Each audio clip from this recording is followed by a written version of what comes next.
চীন, জাপান ও মালয়েশিয়ার পর এবার ভারতেও হিউম্যান মেটানিউমোভাইরাস বা এইচএমপিভি শনাক্ত হয়েছে।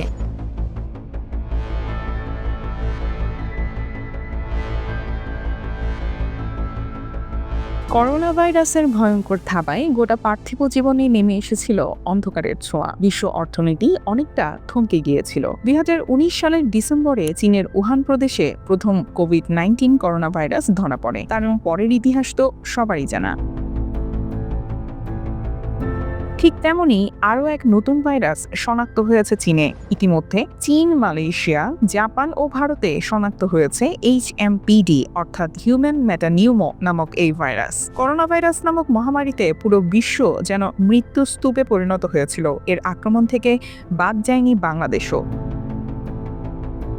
এখন শোনা যাচ্ছে এই এইচএমপিডি ভাইরাসের ফলে চীনের শ্মশানগুলো লাশে পরিপূর্ণ, হাসপাতালে চলছে মৃত্যুর মিছিল, হাসপাতালগুলোতে রোগীর তীব্র চাপ। ইতিমধ্যে এই ভাইরাসের প্রভাব সবচেয়ে বেশি দেখা গেছে চীন এবং জাপানে দ্রুত ছড়িয়ে পড়ছে এই ভাইরাসটি। বিশেষজ্ঞদের মতে এই ভাইরাস দ্রুত সময়ের মধ্য দিয়ে পুরো বিশ্বে ছড়িয়ে পড়তে পারে। কেননা করোনা ভাইরাসের মতোই শ্বাস এবং বাতাসের মাধ্যমে ছড়াচ্ছে এইচএমপিডি। এই ভাইরাসের প্রধান লক্ষণ হলো জ্বর, সর্দি, কাশি, যা করোনা ভাইরাসের ক্ষেত্রেও বিদ্যমান ছিল। যদিও অধিকাংশ চিকিৎসকরা এই বিষয়ে জানিয়েছেন এইচএমপিডি ভাইরাস নিয়ে আতঙ্কের কিছু নেই। হিউম্যান মেটানিউমো ভাইরাস এবারই প্রথম নয়। এর আগে 2001 সালে এই ভাইরাস শনাক্ত হয়। এর কোনো মিউটেশন হয়েছে কিনা তা এখনো জানা যায়নি। গত 50 বছর ধরে এই ভাইরাসের অস্তিত্ব মানব সভ্যতাতে রয়েছে। ইতিমধ্যে চীনে জরুরি অবস্থা জারি করেছে সি জিনপিং সরকার। যদিও এই বিষয়ে আনুষ্ঠানিকভাবে কিছুই জানায়নি সি জিনপিং সরকার। আপাতত গোটা পরিস্থিতির উপর নজর রাখছে দেশটির স্বাস্থ্য অধিদপ্তর। যুক্তরাজ্যের সাউথহ্যাম্পটন বিশ্ববিদ্যালয়ের স্বাস্থ্য গবেষক ডক্টর মাইকেল হেড বলছেন, এই বছরেই নতুন কোনো মহামারী রোগ ছড়িয়ে পড়তে পারে বিশ্বজুড়ে।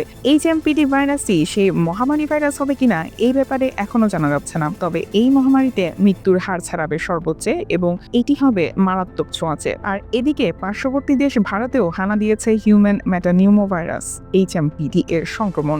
দক্ষিণ ভারতের বেঙ্গালুরুতে একই দিনে 2 শিশুর শরীরে পাওয়া গেছে এই ভাইরাস। এটি ভাইরাসের চীনা রূপী কিনা তা এখনও নিশ্চিত নয়। সোমবার এক প্রতিবেদনে এই তথ্য জানিয়েছে ভারতীয় সংবাদ মাধ্যম এনডিটিভি।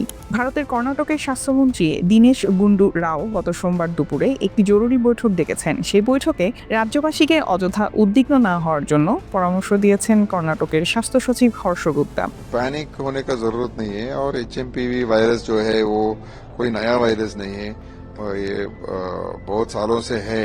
এখন গোটা মানবজাতির প্রত্যাশা করোনা ভাইরাসের মতো যেন নতুন কোনো ভাইরাস এই পৃথিবীতে না আসে।